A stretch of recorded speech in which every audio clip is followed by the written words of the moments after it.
ಯಾವುದೋ ಕೊರಿಯನ್ ಸಿನಿಮಾನೋ ಮತ್ತು ತಮಿಳ್ ಸಿನಿಮಾ ತೆಲುಗು ಸಿನಿಮಾನೋ ಕದ್ದಿಲ್ಲ ಇದನ್ನು. ಅವರೇ ಎಲ್ಲ ನಮ್ಮದು ಕದಿಯೋ ಬದುಕೆ, ನಾವು ಭಾವನೆಗಳನ್ನು ಬದುಕನ್ನು ನಾವು ಕದಿಯೋರೆ. ಮೊನ್ನೆ ಕೆಲವು ಸತ್ಯಗಳನ್ನೆಲ್ಲ ನಮಗೆ ಮಾತಾಡ್ತಾ ಪ್ರಣಾಮ ಹೇಳಿದ್ರು. ಅಲ್ಲಿ ಕೆ ಆರ್ ಪುರಮಿಂದ ನಡ್ಕೊಂಬಂದ್ಬಿಡೋರಂತೆ ರವೀಂದ್ರ ಕಲಾಕ್ಷೇತ್ರಕ್ಕೆ ಅಲ್ವಾ. ನಿಜ ಜೀವನಕ್ಕೆ ತುಂಬ ಹತ್ತಿರವಾದಂಥ ಪಾತ್ರ ನನಗೆ. ನಾನು ನಿಜವಾಗ್ಲೂ ನಾನು ಮನೇಲಿ ಹೆಂಗಿರ್ತೀನೋ ನಾನು ಸಿನಿಮಾಲು ಹಂಗೆ ಇದ್ದೀವಿ. ನಾನು ರಘು ಸರ್ ಡ್ಯಾಡಿ ಜೊತೆ ಹೆಂಗಿರ್ತೀನೋ ನಾನು ಎಲ್ಲ ಕಡೆ ಹೇಳ್ತಾ ಇರ್ತೀನಿ, ರಘು ಸರ್ ನಿಜವಾಗ್ಲೂ ನಾನು ಎರಡನೇ ತಂದೆ ಥರ ಇದ್ರು ಅಲ್ಲಿ ಸೆಟ್ಟಲ್ಲಿ ಅಂತ. ಸೊ ನನಗೆ ಮೋರ್ ದೆನ್ ಎವ್ರಿಥಿಂಗ್ ಎಲ್ಸ್ ಅವರು ಸಿನಿಮಾಗೆ ತೂಕ ಕೊಡ್ತಾರಲ್ಲ ಅದು ಬೇರೆ. ಅದಕ್ಕಿಂತ ಹೆಚ್ಚಾಗಿ ನನಗೆ ಇವಾಗಲೇ ಇಂಥ ಆರ್ಟಿಸ್ಟ್ ಜೊತೆ ನಾನು ಕೆಲಸ ಮಾಡಬೇಕಾದ್ರೆ ನಾನು ಸಾಕಷ್ಟು ಕಲಿಯೋದಿರುತ್ತೆ. ಪ್ರತಿಯೊಂದು ಶಾರ್ಟು ಪ್ರತಿಯೊಂದು ಸೀನನ್ನು ಬಿಫೋರ್ ಡಿಸ್ಕಷನ್ ಮಾಡಿರ್ತೀವಿ. ಈಗ ಅವರು ಕಥೆಯಿಂದ ಸ್ಟಾರ್ಟ್ ಮಾಡಿದ್ರೆ ನಮ್ಮನ್ನು ಅಲ್ಲಿಂದ ಕೂರಿಸ್ಕೊತಾರೆ ಜೊತೆಗೆ. ಬೇರೆ ಡೈರೆಕ್ಟರ್ಗಳು ನೋಡ್ತೀವಲ್ಲ, ಈಗ ಆಲ್ರೆಡಿ ಅವರ ಪ್ರಿಪೇರ್ ಆಗಿ ಆಮೇಲೆ ನಮ್ಮನ್ನೇ ಬರೋಕ್ಕೆ ಹೇಳ್ತಾರೆ ಒಂದು ಲೊಕೇಶನ್ ನೋಡೋಕ್ಕೋ ಅಥವಾ ಒಂದು ಲೈನಲ್ಲಿ ಒಂದು ಕತೆ ಹೇಳಿ ಹಿಂಗಿರುತ್ತೆ ಹಿಂಗೆ ಶೂಟ್ ಮಾಡ್ಬೇಕಂತ ಹೇಳ್ತಾರೆ. ಆದರೆ ನಮ್ಮ ಡೈರೆಕ್ಟ್ರ್ ಹಂಗಲ್ಲ. ಅವರು ಇಲ್ಲಿ ಬಿಟ್ಟು ಈ ಚಂದ್ರಗ್ರಹ ಮಂಗಳ ಗ್ರಹಕ್ಕೆ ಹೋದ್ರೂ ತಂದೆ ತಾಯಿ ಆಶೀರ್ವಾದ ಬೇಕು. ಅದು ಸಪ್ರೇಷನ್ ಆಗಲ್ಲ. ಅದು ಬಿಡಪ್ಪ ಆಗ್ಬಿಟ್ಟೆ ಅದೇನು ಬಿರೋಲ್ಲ ನಾನು ಹೋಗ್ಬಿಡ್ತೀನಿ ಅಂತ. ಸುದ್ದಿ ಮನೆಯ ಸಮಸ್ತ ವೀಕ್ಷಕರ ನಮಸ್ಕಾರ. ನಾನು ನಿಮ್ಮ ರವಿ ಸಾಸ್ನೂರ್. ಆಗಸ್ಟ್ 22ಕ್ಕೆ ಒಂದು ಶುದ್ಧವಾದಂಥ ಕನ್ನಡ ಸಿನಿಮಾವನ್ನು ನಾವೆಲ್ಲ ನೋಡೋದಕ್ಕೆ ಕಾಯ್ತಿದ್ದೀವಿ. ಸಿನಿಮಾದ ಹೆಸರು ಸನ್ ಆಫ್ ಮುತ್ತಣ್ಣ. ಇವತ್ತಿನ ಸಂದರ್ಶನದಲ್ಲಿ ನನ್ನ ಜೊತೆಗಿದ್ದಾರೆ ಕನ್ನಡ ಚಿತ್ರರಂಗದ ಅತ್ಯಂತ ಶ್ರೇಷ್ಠ ಪ್ರತಿಭಾವಂತ ನಟ ನಮ್ಮ ಪ್ರೀತಿಯ ರಂಗಾಯಣ್ ರಘು ಸರ್. ಅಣ್ಣ ಥ್ಯಾಂಕ್ ಯು ಸೊ ಮಚ್ ಕಾರ್ಯಕ್ರಮ ಸ್ವಾಗತ. Thank you. Madam Devaraj sir thank you so much. Thank you so much sir thank you so much. ಒಂದು ಕಲರ್ಫುಲ್ ಜರ್ನಿ ಶುರು ಆಗೋದಕ್ಕೆ ಈ ಥರದ ಕಲರ್ಫುಲ್ ಸೆಟಪ್ ಇದ್ರೆ ಎನರ್ಜಿ ಡಬಲ್ ಆಗುತ್ತಂತೆ. ಹೌದೌದು.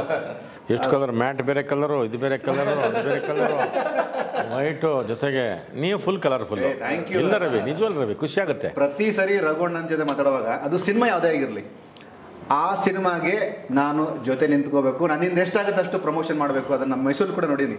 ಕಮ್ಮಂಗಿ ನನ್ನ ಮನೆ ಸಾಂಗಲ್ಲಿ ಆ್ಯಕ್ಚುಲಿ ಇವ್ರು ತುಂಬ ಚೆನ್ನಾಗಿ ಡ್ಯಾನ್ಸ್ ಮಾಡಿದರು. ರಘುಣ್ಣ, ಈ ಥರದ್ದೊಂದು ಎನರ್ಜಿ ಸ್ಪಾರ್ಕ್ ಆಗೋದಕ್ಕೆ ಒಂದು ಬಲವಾದ ಕಾರಣ ಏನಾಗಿರುತ್ತೆ ಸಿನಿಮಾದಲ್ಲಿ ಪಾತ್ರವನ್ನು ಹೊರತುಪಡಿಸಿ ಜನರಾಗಿ ಮಾತಾಡಿದ್ದಾರೆ? ಒಂದು ಆ ಸಿನಿಮಾ ಕಾರಣ ಆಗಿರುತ್ತೆ ಒಂದು. ಆಮೇಲಿಂದ ಒಂದೆಲ್ಲೋ ನಮಗೆ ಇವಾಗ ನೀವೊಂದು ನಾವು ಸುಮ್ಮನೆ ಮನಸ್ಸಲ್ಲಿ ಅಂದ್ಕೋತೀವಿ ಇದನ್ನು ನಾವು ಶುದ್ಧವಾದ ಕನ್ನಡ ಸಿನಿಮಾ ಮಾಡಿದ್ದೀವಿ ಅಂತ. ಅದನ್ನು ನೀವು ಹೇಳಿದ್ರಲ್ಲ, ಆ ಕಾರಣವೂ ಇರುತ್ತೆ. ಯಾಕೆಂದರೆ ನಮ್ಮದು ಎಲ್ಲರದು ಸಾತ್ವಿಕವಾದಂಥ ಸ್ವಾರ್ಥ ಏನಪ್ಪ ಅಂತಂದರೆ, ಈಗ ಅವ್ರು ಬಂದು ಕತೆ ಹೇಳಿದಾಗ, ಶ್ರೀಕಾಂತ್ ಅವರು ಆಗ್ಬೋದು, ನಮ್ಮ ಹರಿಯವರು ಕತೆ ಹೇಳಿದಾಗ, ಹೌದಲ್ಲಪ್ಪ ಇವ್ರು ಯೋಚನೆ ಮಾಡಿದ್ದಾರೆ, ಯಾವುದೋ ಕೊರಿಯನ್ ಸಿನಿಮಾನೋ ಮತ್ತು ತಮಿಳ್ ಸಿನಿಮಾ ತೆಲುಗು ಸಿನಿಮಾನೋ ಕದ್ದಿಲ್ಲ ಇದನ್ನು. ಅವರೇ ಎಲ್ಲ ನಮ್ಮದು ಕದಿಯೋ ಬದುಕೆ, ನಾವು ಭಾವನೆಗಳನ್ನು ಬದುಕನ್ನು ನಾವು ಕದಿಯೋರೆ. ಕದ್ದಿರೋದಿದೆಯಲ್ಲ ಅದು ಖುಷಿ ಆಗುತ್ತೆ. ಅವ್ರು ಅಲ್ಲೇ ಕದ್ದಿರೋದನ್ನು ಕದ್ದಿದ್ರೆ ಅದು ಬೇಜಾರಾಗುತ್ತೆ. ಅದು ಕತೆ ಹೇಳ್ಬೇಕಾದ್ರೆ ಹಂಗೆ ಅನಿಸುತ್ತೆ. ಈ ಥರದವೆಲ್ಲ ಅಂಶಗಳು ಕಂಡಾಗ ಏನಾಗುತ್ತೆ, ಈ ಸಿನಿಮಾಗೆ ನಾವು ನಿಜವಾಗ್ಲೂ ತುಂಬ ಪ್ರೀತಿಯಿಂದ ಇದು ಜನ ಇಷ್ಟಪಡ್ಬೇಕು ಇದನ್ನು, ಅದಕ್ಕೊಂದು ಸಪೋರ್ಟ್ ಮಾಡೋಣ ಅಂಥೇಳಿ ಅವನು ಹೋಗ್ತೀವಿ. ಇನ್ನೊಂದು ನನಗೆ ಇನ್ನೊಂದು ಫ್ಯಾಮಿಲಿ ಕುಟುಂಬ. ಸುಂದರಾಂಗ. ಹೌದು ಹೌದು, ಅಣ್ಣ ಇಡೀ ಕುಟುಂಬನೇ ಫ್ಯಾಮಿಲಿ ಅವ್ರದ್ದು. ಆಮೇಲಿಂದ ಅಣ್ಣ ದೇವಣ್ಣ ರಂಗಭೂಮಿಯಿಂದ ಅವರು ಹೇಗೆ ಕೆಲವು ಸತ್ಯಗಳನ್ನು ಮೊನ್ನೆ ನಮ್ಗೆ ಅದು ಗೊತ್ತಿರಲಿಲ್ಲ, ಅವ್ರು ನಾಟಕ ಮಾಡೋದು ಮಾತ್ರ ಗೊತ್ತಿತ್ತು ಅದು. ಆವಾಗ ಮೊನ್ನೆ ಕೆಲವು ಸತ್ಯಗಳನ್ನೆಲ್ಲ ನಮಗೆ ಮಾತಾಡ್ತಾ ಪ್ರಣಾಮ ಹೇಳಿದ್ರು. ಅಲ್ಲಿ ಕೆ ಆರ್ ಪುರಮಿಂದ ನಡ್ಕೊಂಬಂದ್ಬಿಡೋರಂತೆ ರವೀಂದ್ರ ಕಲಾಕ್ಷೇತ್ರಕ್ಕೆ ಅಲ್ವಾ. ನಡ್ಕೊಂಡು ಹೋಗೋರಂತ ಇಲ್ಲಿ ಎಲ್ಲ. ಅಂದರೆ ನಿಮ್ಗೆ ಅದರದ್ದು ಸ್ಟ್ರಗಲ್ ನೋಡಿ. ಅಂದರೆ ನಾನು ನಟ ಆಗಬೇಕು ಅಂತ HFDಲಿ ಕೆಲಸ ಮಾಡಿಕೊಂಡು ಅಲ್ಲಿರೋ ಎಲ್ಲರಿಗೂ ಒಂದು ಆಸಕ್ತಿನ ಹುಟ್ಟಾಕಿ ಒಂದು ತಂಡ ಮಾಡಿಕೊಂಡು ಏನೋ ಮಾಡ್ಕೊಂಡು ಈ ಥರದ್ದೆಲ್ಲ ಆದಾಗ, ಹೌದಪ್ಪ ಇದನ್ನು ಭಾಳ ನೀವು 2 ಸರಿ ಹೇಳ್ಬಿಟ್ರಿ ಶುದ್ಧ ಅಂದ್ಬಿಟ್ಟು. ಅದನ್ನು ನಿಜವಾಗ್ಲೂ ಅದನ್ನು ಆ ಒಂದು ಶುದ್ಧತೆಯಿಂದನೇ ಒಂದು ಒಳ್ಳೆ ಪ್ರಯತ್ನ ಮಾಡೋಣ, ಇದು ಜನಕ್ಕೆ ಇಷ್ಟ ಆಗಲಿ, ಜನಕ್ಕೆ ಈ ಥರದೊಂದು ಸಿನಿಮಾ ಮಾಡಿದ್ವಿ ಅಂತ ಗೊತ್ತಾಗಲಿ ಅಂತ ಒಂದು ಪ್ರಯತ್ನ ರವಿ. ಮೇಲಾಗಿ ಅಂದರೆ ಪ್ರಣಮ್ ನನಗೆ ಕರೆಕ್ಟ್ ಆಗೋದು, ಒಂದು ಸಿನಿಮಾದ ಪಾತ್ರವಾಗಿ ಟ್ರಾವೆಲ್ ಮಾಡೋದಕ್ಕೂ ಆ ಸಿನಿಮಾಗೆ ಒಬ್ಬ ಸಿನಿಮಾ ಪ್ರೇಮಿಯಾಗಿ ಟ್ರಾವೆಲ್ ಮಾಡೋದಕ್ಕೂ ತುಂಬ ವ್ಯತ್ಯಾಸ ಇದೆ. ಅದನ್ನ 2 ಕ್ಲಬ್ ಆಗಿದೆ ಇಲ್ಲಿ. ಒಂದು ಸಿನಿಮಾ ಬ್ಯಾಕ್ಗ್ರೌಂಡ್ ಆಗಿದ್ರು ಸಹ ಸಿನಿಮಾದಲ್ಲಿ ನಿಮ್ಮನ್ನು ನೀವು ಅಡಾಪ್ಟ್ ಮಾಡ್ಕೊಂಡ ರೀತಿ, ಇದು ಏನೆಲ್ಲ ಕಲಿಸ್ತು ಪ್ರಣಮ್ಗೆ? ಅಂದರೆ ನಿಮ್ಮದು ಮೊದಲೇ ಸಿನಿಮಾ ನಾನು ತುಂಬ ಎಂಜಾಯ್ ಮಾಡಿದ್ದೀನಿ. ಸೊ ಇದು ಏನೆಲ್ಲ ಕಲಿಸ್ತು ನಿಮಗೆ? ನನಗೆ ಈ ಸಿನಿಮಾದಿಂದ ನನಗೆ ಸಂಬಂಧಗಳಿಗೆ ಬೆಲೆ ಕೊಡೋದಿದೆಯಲ್ಲ, ಅದು ತುಂಬ ಕಲಿಸ್ತು. ಸೊ ಅದು ತುಂಬ ತಟ್ಟುತ್ತೆ ಸಿನಿಮಾಲಿ. ಆ್ಯಂಡ್ ನಿಜ ಜೀವನಕ್ಕೆ ತುಂಬ ಹತ್ತಿರವಾದಂಥ ಪಾತ್ರ ನನಗೆ. ನಾನು ನಿಜವಾಗ್ಲೂ ನಾನು ಮನೇಲಿ ಹೆಂಗಿರ್ತೀನೋ ನಾನು ಸಿನಿಮಾಲು ಹಂಗೆ ಇದ್ದೀವಿ. ನಾನು ರಘು ಸರ್ ಡ್ಯಾಡಿ ಜೊತೆ ಹೆಂಗಿರ್ತೀನೋ ನಾನು ಎಲ್ಲ ಕಡೆ ಹೇಳ್ತಾ ಇರ್ತೀನಿ, ರಘು ಸರ್ ನಿಜವಾಗ್ಲೂ ನಾನು ಎರಡನೇ ತಂದೆ ಥರ ಇದ್ರು ಅಲ್ಲಿ ಸೆಟ್ಟಲ್ಲಿ ಅಂತ. ಆಫ್ ಸ್ಕ್ರೀನ್ ಆ್ಯಂಡ್ ನಾನು ಆನ್ ಸ್ಕ್ರೀನ್. ಆಫ್ ಸ್ಕ್ರೀನ್ ನನಗೆ ಹೇಳ್ಕೊಡ್ತಾಯಿದ್ರು, ಈ ಥರ ಮಾಡಿದ್ರೆ ಬೆಟರ್ ಆಗಿರುತ್ತೆ, ಅಥವಾ ಈ ಲೈನ್ ಈ ಥರ ತಗೋ ಅಂತ. ಸೊ ತುಂಬ ಕಲ್ತಿದ್ದೀನಿ ರಘು ಸರಿಂದ. ಆ್ಯಂಡ್ ನನಗೆ ಈ ಸಿನಿಮಾ ನನಗೆ ತುಂಬ ಹತ್ರ ತುಂಬ ಪ್ರೀತಿಯಿಂದ ಮಾಡಿರೋ ಸಿನಿಮಾ.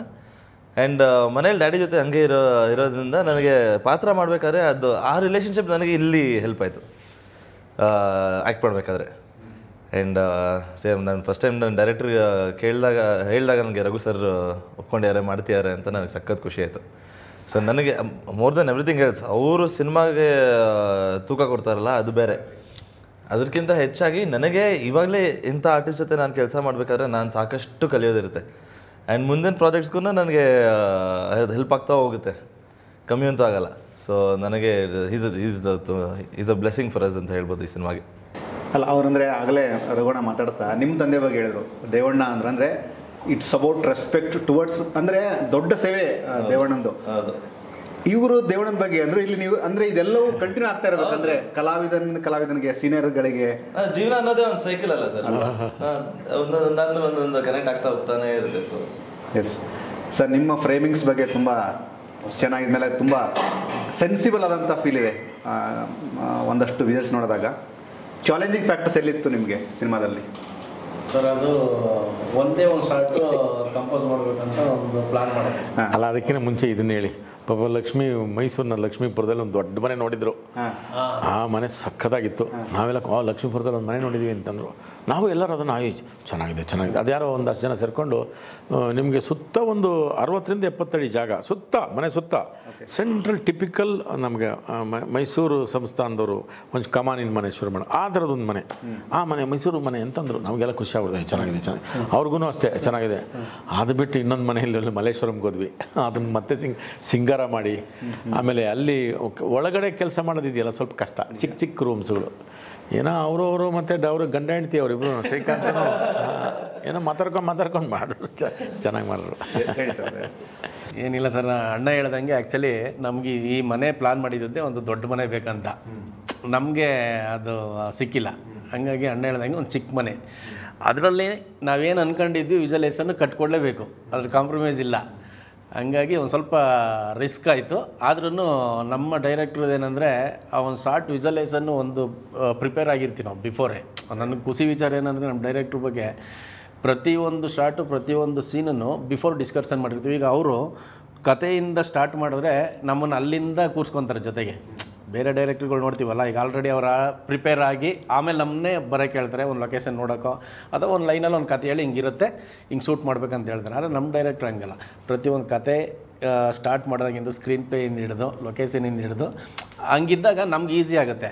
ಯಾಕೆಂದರೆ ಅವರು ಡಿಸ್ಕಷನ್ ನಮ್ಮ ಜೊತೆ ಮಾಡ್ತಾ ಇರಬೇಕಾದ್ರೆ ನಮ್ಗೆ ಆಲ್ರೆಡಿ ಪ್ರಿಪೇರ್ ಆಗಿಬಿಟ್ಟಿರ್ತೀವಿ. ಈ ಶಾರ್ಟ್ ಹಿಂಗೆ ಕಂಪೋಸ್ ಮಾಡಬೇಕು, ಇದಕ್ಕೇನು ಎಕ್ವಿಪ್ಮೆಂಟ್ಸ್ ಬೇಕು, ಏನು ಯೂಸ್ ಮಾಡ್ಬೋದು ಅನ್ನೋದನ್ನು. ಅದು ನಾವು ಇಷ್ಟೆಲ್ಲ ಪ್ರಿಪೇರ್ ಆಗ್ದೇ ಶಾರ್ಟ್ ಕಂಪೋಸ್ ಮಾಡೋಕ್ಕೆ ಹೋದ್ರೆ ಏನಾಗುತ್ತೆ, ನಮಗೆ ಕ್ಲಾರಿಟಿ ಇರೋಲ್ಲ. ಇದಕ್ಕೆ ಈ ಶಾರ್ಟ್ ಹೇಳ್ತಾರೆ, ಇದಕ್ಕೆ ಯಾವ ಥರ ನಾವು ಏನು ಎಕ್ವಿಪ್ಮೆಂಟ್ಸ್ ಯೂಸ್ ಮಾಡಬೇಕು, ಏನು ಬೇಕು ಅನ್ನೋದು ಕ್ಲಾರಿಟಿ ಇರೋಲ್ಲ. ಆದರೆ ನಮ್ಮ ಡೈರೆಕ್ಟ್ರದ್ದು ಅದೇ ಒಂದು ಖುಷಿ ವಿಚಾರ ಏನಂದರೆ ಬಿಫೋರ್ ಡಿಸ್ಕಷನ್ ಮಾಡೋದ್ರಿಂದ ನಮ್ಗೆ ಈಸಿ ಕೆಲಸ. ಯಾಕಂದರೆ ಬಿಫೋರ್ ಎಲ್ಲ ಕ್ಲಾರಿಟಿ ಇರುತ್ತೆ, ನಮಗೆ ಈಸಿ ಆಗುತ್ತೆ. ಈಗ ಅಣ್ಣ ಹೇಳ್ದಂಗೆ ಒಂದು ಶಾರ್ಟ್ ಕಂಪೋಸ್ ಮಾಡೋಕ್ಕೆ ಒಂದು 2-3 ಶಾರ್ಟ್ ಈ ಥರ ನಾವು ಪ್ಲಾನ್ ಮಾಡ್ಕೊಂಡಿದ್ವಿ. ಹಾಸ್ಪಿಟ್ಲಲ್ಲಿ ಒಂದು ಶಾರ್ಟು ಅದೊಂದೇನೋ ಆಯಿತು, ಅದು ಒಂದು ಪಾಪ ಒಬ್ಬರು ಇದಾಯಿತು. ಅದು ನಿಮಗೆ ಸಿನಿಮಾದಲ್ಲಿ ನೋಡಿದ್ರೆ ಗೊತ್ತಾಗುತ್ತೆ. ಅದೊಂದು ಶಾರ್ಟ್ ಮಾಡೋಕ್ಕಾಗಿಲ್ಲ, ಅದು ಏನೋ ಒಂದು ಬೇರೆ ಥರ ಆಯಿತು. ಅದು ಎಕ್ಸ್ಪೆಕ್ಟೇಷನ್ ಸೀನು ನಮಗದು ಸಿನಿಮಾದಲ್ಲಿ. ಅದಾದಮೇಲೆ ಇನ್ನೊಂದು ಸೀನು ಅಣ್ಣ ಇವ್ರದ್ದು 4 ನಿಮಿಷ ಒಂದೇ ಶಾರ್ಟ್ ಕಂಪೋಸ್ ಮಾಡಬೇಕು. ಅಣ್ಣ ಹೇಳ್ದಂಗೆ ಅಲ್ಲೆಲ್ಲ ಚಿಕ್ಕ ಚಿಕ್ಕ ರೂಮ್ಗಳು, 4 ನಿಮಿಷ ಶಾರ್ಟ್ ಕಂಪೋಸ್ ಮಾಡಬೇಕು. ನಾಳೆ ಶಾರ್ಟ್ ಕಂಪೋಸ್ ಮಾಡಬೇಕು, ನೈಟು ಡಿಸ್ಕಷನ್ನು. ಆಯ್ತು ಸರ್ ಮಾಡೋಣ, ಆಯಿತು, ಸೂಪರಾಗಾಯ್ತು. ನಮ್ಗೆ ಈಸಿ ಏನು ಅನಿಸೇ ಇಲ್ಲ, ಅಲ್ಲಿ ರಿಸ್ಕ್ ಅಂತ ಅನಿಸೇ ಇಲ್ಲ, ಈಸಿ ಆಗೋಯ್ತು. ಮೇಲಾಗಿ ಅಂದರೆ ಕೆಲವು ಸಿನಿಮಾಗಳು ರಗೋಣ ನಾವು ಅಂತೀವಿ ಈ ಸಿನಿಮಾ ಈ ಒಂದು ವಿಷಯಕ್ಕೆ ಕನೆಕ್ಟ್ ಆಗಬೇಕು ಅಂತ. ಬಟ್ ಯಾವಾಗ ಸನ್ ಆಫ್ ಮುತ್ತಣ್ಣ ಅನ್ನುವಂಥ ಒಂದು ಶೀರ್ಷಿಕೆ ಆಚೆ ಬಂದ ನಂತರ ನಮ್ಮ ಕಣ್ಣು ಮುಂದೆ ಬಹಳಷ್ಟು ಡೈಮೆನ್ಷನ್ಗಳು ಕಂಡು ಬರ್ತವೆ. ಅಂದರೆ ಫಾರ್ ಎಕ್ಸಾಂಪಲ್ ಇಲ್ಲ ಅಪ್ಪ ಮಗನ ಕಥೆನ ತುಂಬ ಚೆನ್ನಾಗಿ ಹೇಳುವಂಥ ಸಾಧ್ಯತೆಗಳು ಇರ್ತವೆ ಅಂತ. ಈ ಥರದ ಕನೆಕ್ಟಿವಿಟಿ ಹೇಗಾಗುತ್ತಣ್ಣ? ಅಂದರೆ ಸಿನಿಮಾ ಬರೋಕ್ಕಿಂತ ಮುಂಚೆನೇ ಸಿನಿಮಾ ಚೆನ್ನಾಗಿರುತ್ತೆ ಅನ್ನೋ ಒಂದು ಮೈಂಡ್ಸೆಟ್ ಜನಗಳು ಕ್ರಿಯೇಟ್ ಆಗುತ್ತೆ. ನಿಮ್ಮ ಪ್ರಕಾರ ಹೇಗಿರುತ್ತೆ? ಒಟ್ಟು ನಮ್ಮದು ಎಷ್ಟೇ ಟೆಕ್ನಿಕ್ಕು ಏನೇ ಅಡ್ವಾನ್ಸ್ ಆಗಲಿ ಅಥವಾ ಅವನು ಯಾವ ದೇಶಕ್ಕೆ ಹೋಗಲಿ ಎಲ್ಲಿಗೆ ಹೋಗಲಿ, ಅವರು ಇಲ್ಲಿ ಬಿಟ್ಟು ಈ ಚಂದ್ರಗ್ರಹ ಮಂಗಳ ಗ್ರಹಕ್ಕೆ ಹೋದ್ರೂ ತಂದೆ ತಾಯಿ ಆಶೀರ್ವಾದ ಬೇಕು. ಅದು ಸಪ್ರೇಷನ್ ಆಗಲ್ಲ. ಅದು ಬಿಡಪ್ಪ ಆಗ್ಬಿಟ್ಟೆ ಅದೇನು ಬಿರೋಲ್ಲ ನಾನು ಹೋಗ್ಬಿಡ್ತೀನಿ ಅಂತ. ಅದರದ್ದು ಎಲ್ಲೋ ತಂದೆ ತಾಯಿದು ಅನ್ನೋದು ಒಂದಿದೆಯಲ್ಲ, ಅದರದ್ದು ಪಾಪ ಅವ್ರದ್ದೊಂದು ಸಣ್ಣ ತಪ್ಪಾಗುತ್ತೆ. ಅವ್ರು ಚಿಕ್ಕ ಮಕ್ಕಳಿದ್ದಾಗ ಒಂದು ಸಣ್ಣ ತಪ್ಪಾಗುತ್ತೆ ಅವ್ರಿಗೆ ಹೇಳೋ ರೀತಿ ಇದಲ್ಲ, ಅವ್ರಿಗೆ ಸಂಕಲ್ಪ ಮಾಡೋದಿದೆಯಲ್ಲ, ಚೆನ್ನಾಗಿ ಓದಬೇಕಣೋ, ಚೆನ್ನಾಗಿ ಹಂಗಾಗಬೇಕಣೋ ಹಿಂಗಾಗಬೇಕಣೋ, ಅದು ಇದು ಅದ್ರ ಜೊತೆ ಏನೇನಾಗಬೇಕು ಅಂತಂದರೆ ಮಕ್ಕಳಿಗೆ ಚಿಕ್ಕವ್ರು ನೋಡೋ ಚೆನ್ನಾಗಿ ಓದಬೇಕಣೋ, ಸಮಾಜದಲ್ಲಿ ನೀನು ಒಳ್ಳೆ ಹೆಸರು ತಗೋಬೇಕಣೋ, ನೀನು ರೈತನ ಅಂದರೆ ಒಳ್ಳೆ ರೈತನಾಗಬೇಕು, ಆಮೇಲೆ ಅಮೇರಿಕಾ ಫಾರಿನ್ ಡೆನ್ಮಾರ್ಕ್ಗೆ ಹೋದರೆ ಅಪ್ಪ ಅಮ್ಮನ ಮರಿಬಾರ್ದು ಅಂತ ಹೇಳಬೇಕು. ಇವ್ರು ಅದು ಮರ್ತು ಬಿಡ್ತಾರೆ, ಚೆನ್ನಾಗಿ ಓದಬೇಕಣ ನೀನು, ಅಮೇರಿಕ ಹೋಗ್ಬೇಕು, ಫಾರಿನ್ಗೆ ಹೋಗ್ಬೇಕು, ಆಸ್ಟ್ರೇಲಿಯಾ ಲಂಡನ್ಗೆ ಹೋಗ್ಬೇಕು ಅಂತಾರೆ. ಒಂಟಾಗಿ ಹೋಗ್ಬಿಡ್ತಾರೆ, ವಾಪಸ್ಸೇ ಬರಲ್ಲ. ಇವರಿಲ್ಲ ಅನಾಥರು, ವೃದ್ಧಾಶ್ರಮ. ಈ ವೃದ್ಧಾಶ್ರಮ ಮತ್ತು ಬಾಲಶ್ರೀದವರು ಅನಾಥಾಶ್ರಮಗಳಿದ್ದಾವಲ್ಲ, ಇವು ನಮ್ಗೇನ ಭಗವಂತ ಹಂಗೆ ಪ್ರದಕ್ಷಿಣೆ ಮಾಡಿಬಿಟ್ರೆ ಎಲ್ಲನೂ ಹಂಗೆ ಅವನ್ನ ವ್ಯಾನಿಷ್ ಮಾಡಿಬಿಡೋಕೆ ನಾವು ನಿಜವಲ್ಲೂ ಎಷ್ಟು ಹೈಟೆಕ್ ಆಗ್ತಾ ಇದ್ದಾವೆ ಈಗ. ಆಮೇಲೆ ಕೆಲವೆಲ್ಲ ಅಧ್ವಾನದಲ್ಲಿದ್ದಾವೆ, ಏನಪ್ಪ ಅದು ಗೊತ್ತಿಲ್ಲ. ಮೋಸ್ಟ್ಲಿ ಕ್ರೌರತ್ವದಲ್ಲಿ ಯಾರು ಮುಂದೆ ಇದ್ದಾರೆ ಅಂದರೆ ಮನುಷ್ಯನೇ ಮುಂದೆ ಇದ್ದಾನೆ ಅಂತ ಅನಿಸ್ಬಿಡ್ತದೆ. ತುಂಬ ಕ್ರೌರ್ಯ ಯಾರಿಗಿದೆ ಅಂತಂದರೆ ಪ್ರಾಣಿಗಳಿಗಿಲ್ಲ, ಪರಿಸರಕ್ಕಿಲ್ಲ. ಪರಿಸರ ಈ ಕೋಪ ಮಾಡ್ಕೋತಿದೆ. ಮಾಡ್ತಿಂತಾರೆ ನನ್ನ ಮಕ್ಕಳೆಲ್ಲ ಭೂಮಿಯೆಲ್ಲ ಹಿಂಗೆ ಸ್ಲೈಡಾಗಿ ಬಂದು ನನ್ನ ಮಕ್ಕಳು ಕಡಿತೀರಾ, ನನಗೆ ಉಳಿಸ್ತೀರಾ, ಮಾಡ್ತಿಂತಾರೆ ಅಂದ್ಬಿಟ್ಟು ಈ ಕೋಪ ಮಾಡ್ಕೋತಿದೆ. ಮನುಷ್ಯ ಅದಕ್ಕಿಂತ ಮುಂಚೆನೂ ಯಾವಾಗಿಂದರೆ ಮನುಷ್ಯ ಹುಟ್ಟಿದಾಗಿಂದ ಕೋಪ ಮಾಡ್ಕೋತಿದ್ದಾನೆ. ಎಲ್ಲವನ್ನೂ ಕನ್ಸ್ಟ್ರಕ್ಷನು ಇಲ್ಲ ಡಿಸ್ಟ್ರಕ್ಷನ್. ಕನ್ಸ್ಟ್ರಕ್ಷನ್ ಒಳ್ಳೆಯದು, ಈ ಡಿಸ್ಟ್ರಕ್ಷನ್ ಇದೆಯಲ್ಲ ಅದು ಜಾಸ್ತಿ ಇದೆ. ಅದು ನಮಗೆಲ್ಲ ನಮ್ಮ ಸಿನಿಮಾದಲ್ಲಿ ಹೌದು, ನಾವು ಅಪ್ಪ ಅಮ್ಮ ಹೌದು, ಅಪ್ಪ ಮಗ ಹೌದು, ಆದ್ರೆ ಹೌದು ಜಾಣ್ರು ಅಂದರೆ ರಘುಣ್ಣ 25 ವರ್ಷದ ಹಿಂದೆನೇ ಬಹುಶಃ ನಮ್ಮೂರ ನಾನೊಬ್ಬನೇ ಜಾಣ ಅನ್ನುವಂಥ ಅವ್ರಿಗೆ ಗೊತ್ತು. ಅಂದರೆ ಕಥೆನ ಬಿಟ್ಕೊಡದಿರೋಂಥದ್ದು ಇದೊಂದು ಬ್ರಿಲಿಯನ್ಸಿ. ಸರ್ ಯೂಶಲಿ ಪ್ರಣಮ್ ಸರ್, ನನಗೆ ಒಂದು ಕ್ಯೂರಿಯಸ್ ಆಗೋದು, ಒಂದು ಹಾಡು ಅಂದರೆ ಕಮಂಗಿ ನನ್ನ ಹಾಡೋದು ನಾನು ಯಾಕೆ ಅದನ್ನು ಪ್ರಸ್ತಾಪ ಮಾಡಿದ್ದಾರೆ, ಅವತ್ತು ಸಾಂಗ್ ಲಾಂಚ್ ಆದ ದಿವಸನೇ ನಾನು ಭಟ್ರಿಗೆ ಒಂದು ಮೆಸೇಜ್ ಮಾಡ್ತೀನಿ, ಅಣ್ಣ ಸಕ್ಕತ್ತೆ ಸಾಂಗ್ ಅಂತ. ಅವ್ರ ರಿಪ್ಲೈ ಹೆಂಗಿತ್ತು ಅಂದರೆ, ರವಿ ಸುತ್ತಮುತ್ತಲು ಹೆಂಗೆ ರಿಯಾಕ್ಟ್ ಮಾಡ್ತಿದ್ದಾರೆ ಜನ ಅಂತ. ಅಂದರೆ ಯೋಗರಾಜ್ ಭಟ್ರು he proved himself is a best writer ಅಂತ. ಬಟ್ ಆದ್ರೂ ಈ ಹಾಡನ್ನ ಜನ ಹೆಂಗೆ ತೊಗೊಂಡ್ರು ಅಂತ ಕೇಳಿದ್ರು. ರಘು ಹೇಗೆ ರಿಯಾಕ್ಟ್ ಮಾಡ್ತಿದ್ದಾರೆ ಅಂತಂದ್ರು. It's about connection. ಅಂದರೆ ನಾನು ಬರೆದಿದ್ದು ಸಿನಿಮಾ ತಂಡಕ್ಕೆ ಒಳ್ಳೇದಾಗಬೇಕು ಅಂತ. ಆ ಸಾಂಗ್ ರಿಲೀಸ್ ಆದ ನಂತರ ನಿಮಗೆ ಸಿಕ್ಕಂಥ ರೆಸ್ಪಾನ್ಸ್ ಏನು ಪ್ರಣವ್? Sir it's great. ನಮಗೆ ಇವಾಗ ಯೋಗರಾಜ್ ಭಟ್ ಸರ್ ಒಂಥರ ಫ್ಯಾಮಿಲಿ ಥರ ಆಗ್ಬಿಡಿಯಾರ ಈಗ. ನಮಗೆ ಮೊನ್ನೆ ಪಾಪ ಅವರೇ ಇಂಟರ್ವ್ಯೂ ಮಾಡಿದ್ರು ಒಂದು ನಮಗೆ. ಸೊ ಈಸ್ ಬಿಕಮ್ ನಮ್ಮ ಟೀಮಲ್ಲಿ ಒಬ್ಬರು ಆಗ್ಬಿಟ್ಟಿದ್ದಾರೆ ಈಗ. ಸೊ ನಾನು first of all thank you ಹೇಳಬೇಕು ಯೋಗರಾಜ್ ಭಟ್ ಸರ್ಗೆ. ಎರಡು ಸಾಂಗನ್ನು ಅವರೇ, ಮಿಡ್ ನೈಟ್ ರಸ್ತೆಯಲ್ಲೂ ಅವರೇ, ಕಮಂಗಿ ನನ್ನ ಮಗನೂ ಅವರೇ, 2 ಒಳ್ಳೆ ಸಾಂಗ್ ಕೊಟ್ಟಿದ್ದಾರೆ. ನನ್ನ ಕರಿಯರಲ್ಲಿ ಇಷ್ಟು ಬೇಗನೆ ಇಂಥ ಒಳ್ಳೆ ಸಾಂಗ್ ಸಿಗುತ್ತೆ ಅಂತ ನಾನು ಅಂದ್ಕೊಂಡಿರಲಿಲ್ಲ. So thank you Sachin Basrur ಅವ್ರಿಗೆ ಫಸ್ಟ್ ಆಫ್ ಆಲ್ ಮ್ಯೂಸಿಕ್ ಕೊಟ್ಟಿದ್ದಕ್ಕೆ ಥ್ಯಾಂಕ್ಸ್ ಹೇಳಬೇಕು, ಆ್ಯಂಡ್ ಯೋಗರಾಜ್ ಭಟ್ ಸರ್ಗೆ ಥ್ಯಾಂಕ್ಸ್ ಹೇಳಬೇಕು.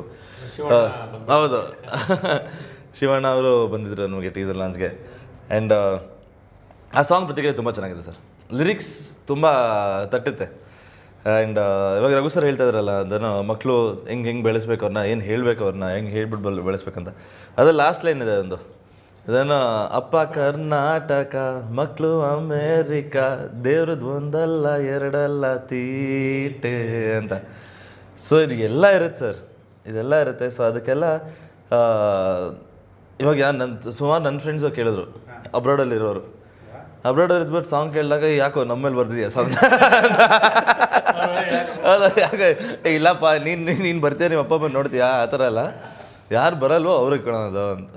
ಸೊ ಅದೇ ಎಲ್ಲ ಸಖತ್ತಾಗಿದೆ. ಅಬ್ರಾಡಲ್ಲೂ ತುಂಬ ಎಂಜಾಯ್ ಮಾಡ್ತಿದ್ದಾರೆ. ಆಮೇಲೆ ಆ್ಯಕ್ಚುಲಿ ಡ್ಯಾಲಸಲ್ಲಿ ಒಂದು ಕನ್ನಡ ಸಂಘ ಇದೆ, ಅಲ್ಲಿ ಎಲ್ಲರೂ ರೀಲ್ಸ್ ಮಾಡಿ ಕಳಿಸಿದ್ರು ನಮಗೆ ಅಮೆರಿಕದಿಂದ.